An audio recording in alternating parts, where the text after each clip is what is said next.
DSC నియామకాల మీద YCP చేస్తున్న అవినీతి ఆరోపణలపై ఉపాధ్యాయులు తీవ్ర స్థాయిలో విరుచుకుపడ్డారు.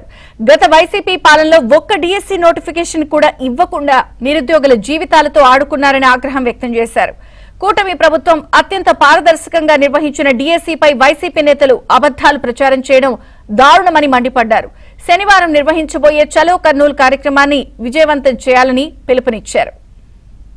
నాయకులు చేస్తున్న అవాస్తవాలను మనం ప్రజల్లో తరిమి కొట్టాలని చలో కర్నూలు పిలుపునివ్వడం జరిగింది. అందుకు గాను కొత్తగా ఎంపికైన డిఎస్సి విద్యార్థులు, టీచర్లు, అలాగే డిఎస్సికి ప్రిపేర్ అవుతున్న విద్యార్థులు ఈ కూటమి ప్రభుత్వానికి మద్దతుగా పై చేస్తున్న అసత్య ఆరోపణలు గురించి ఈరోజు ఖండిస్తున్నాము. ఎందుకంటే ఈరోజు కొంతమంది ఉపాధ్యాయులతో మేము మాట్లాడుతుంటే కళ్ళు నీళ్ళు వస్తున్నారు.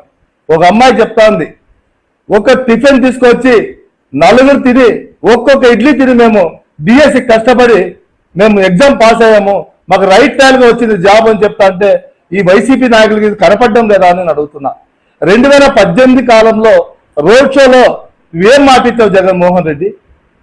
నేను అధికారంలోకి వచ్చిన తర్వాత నేను డిఎస్సి నిర్వహిస్తానని చెప్తే ఒక టీచర్ చెప్తున్నాడు, కేసిరెడ్డి స్కూల్లో నేను జాబ్ చేసేవాడిని కూడా జగన్మోహన్ రెడ్డి అనే వ్యక్తి మాటలు విని ఉద్యోగానికి రాజీనామా చేసి నేను హైదరాబాద్ లో కోచింగ్ తీసుకున్నాను, నా భార్య పిల్లలు కూడా 6 సంవత్సరాలు ఉపవాసం పెట్టారని చెప్తున్నారు జగన్మోహన్ రెడ్డి.